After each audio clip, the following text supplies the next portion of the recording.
അമൂറ് കേദർ എല്ലാം ഉണ്ട് കേട്ടോ. റബീഉൽ അവ്വലിന് മൗലൂദ് കഴിക്കുന്നവർക്ക് ബിരിയാണി വെക്കാൻ പറ്റിയ അയക്കൂറ വരെ ഉണ്ട്. അയക്കൂറ എത്ര മൻസൂറേ?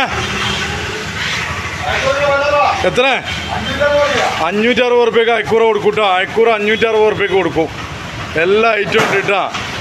ഇനി മൗലൂദെല്ലാം കളറാക്കാം. മൗലൂദെല്ലാം കളറാക്കാം. മൗലൂദിനെല്ലാം മീൻ ബിരിയാണി തന്നെ വെക്കാം കേട്ടോ. 560 റുപ്യക്ക്. നെയ്മീൻ 400 റുപ്യ, 220 റുപ്യ നെയ്മീൻ. എല്ലാം ചെമ്പല്ലി എല്ലാ സാധനവും ഉണ്ട് കേട്ടോ. അമൂറ്, തെരണ്ടി എല്ലാ ചെമ്പല്ലിയെല്ലാം എല്ലാ സൈസും ഉണ്ട്. ഏത് സൈസാണ് വേണ്ടത്? ബേപ്പൂർ ഫിഷിൽ ആവോലി, അയക്കൂറ, ചെമ്മീനല്ല താഴെ 2 സൈസ് ചെമ്മീനുണ്ട്. ബിരിയാണി വെക്കാൻ പറ്റിയതും കോലുമ കുത്തി തിന്നാൻ പറ്റിയതും എന്താ ഐറ്റം ചൂടാ എല്ലാ സാധനവും ഉണ്ട്. ഇതാ കോരയല്ലതാ മത്തിയെല്ലാം അടിച്ചു പൊളി മത്തി. നിങ്ങളെന്ന് വിളിക്കേണ്ട മത്തിയാണ് ബേപ്പൂർ ഫിഷിൽ കേട്ടോ. ഇനി മൗലൂദ്, ഓണം, വിഷു എല്ലാം കളറാക്കാൻ പറ്റിയത്. ഓണത്തിനെല്ലാം ബിരിയാണി തന്നെ വെക്കാം കേട്ടോ. മീൻ ബിരിയാണി